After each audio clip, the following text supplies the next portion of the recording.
Hello and welcome to World Talks on TVP World with me, Hashim Kumar.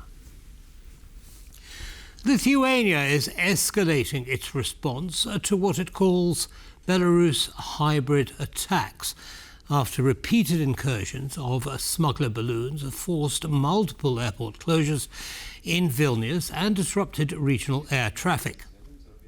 Belarus has now accused Lithuania of flying a drone over its territory, claims that Vilnius rejects. With pressure mounting, Lithuania is calling for new EU sanctions and is even considering taking the Lukashenko regime to the International Court of Justice. Joining us now is Darius Jurgelevičius, former Deputy Foreign Minister of Lithuania. Welcome, Sir TP World. Thank you very much for taking the time. Thank you for having me. So, I mean, this is not new, is it? The balloons have been coming over Lithuania from Belarus for a while. I mean, the obvious question is, why aren't they simply shot down? I mean, it's, I will be a little bit sort of sarcastic in a sense. I mean, this is becoming a kind of daily action, and it's no longer kind of top news on our media and in society. It's almost daily you have getting information about the closure of Vilnius International Airport due to the threat coming from Belarusian balloons. So those that could threat air traffic security. So, I mean, why not we are shooting them down? It's a question should be addressed to those institutions and those officials that are responsible for this. I guess these days we have a lot of different ways and means how to tackle these threats. Unfortunately, up to today, we still haven't got anything practical, I mean, tangible thing in hands that could really help us just to at least to minimize that impact that causes those balloons flying from Belarus. And as you know, I guess these days it's no longer kind of a secret or something that we are talking behind the closed doors. It's not about this just smuggling of cigarettes from Belarus to Lithuania. It's a very well crafted attack on our sovereignty and national security. Indeed, and it's in fact many would call it part of a hybrid warfare tactic by grounding your airplanes, passenger planes, closing your airports temporarily, and so on. But surely this cannot continue. I mean, it's all very well talking about taking Lukashenko to the International Court of Justice, but that takes time. And it's not going to stop the balloons in the meantime, is it? And Lithuania, surely this is not a sustainable response to these balloons. There must be something else that can be done sooner. What? Absolutely. I mean, listen, I'm being an international lawyer. I know what does it mean really just to file a claim to the International Court of Justice. I mean, it takes almost, I would call, ages, or in practical terms, years and years, really, just to come up with a kind of final conclusion or decision. It's most likely, it's like the declaration about what Lithuania should intend to do and most likely will do. But when it comes to practical things, I mean, we should really try to do our best. We really need to consolidate NATO and EU capacities just to address this issue. I mean, we are testing ground.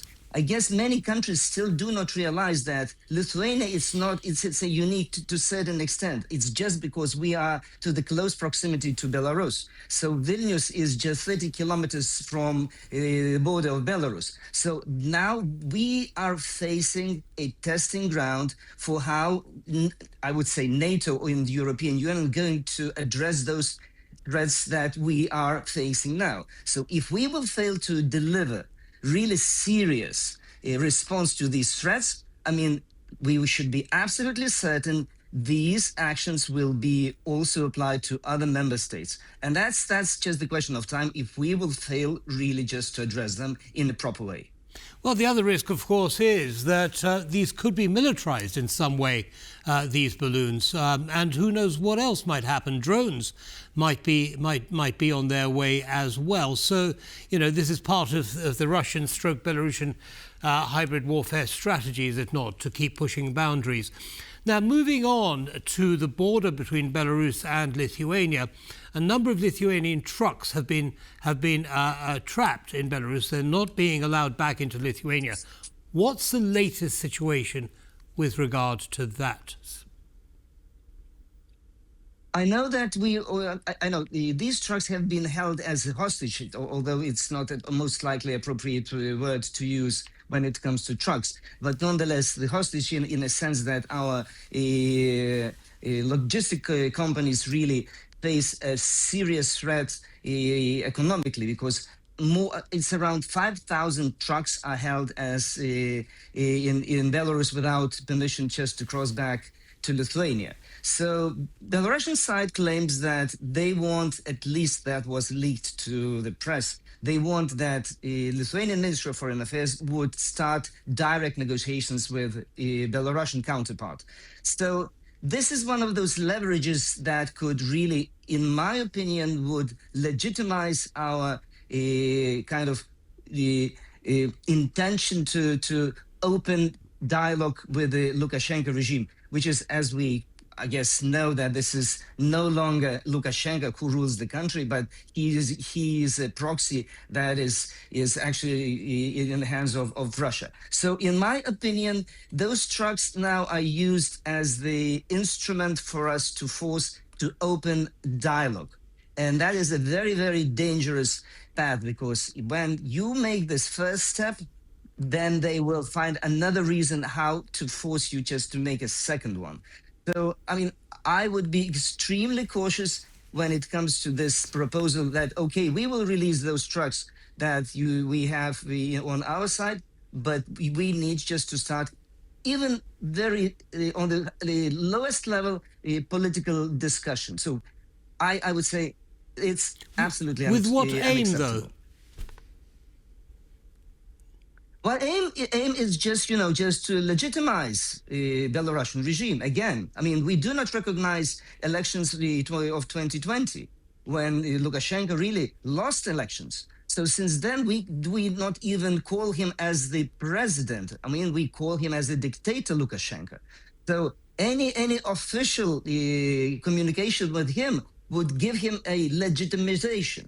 So although I'm a little bit sort of confused when I see American envoy flying to Minsk and discussing on official level with the guy who is a war criminal. I mean, he's on the same path as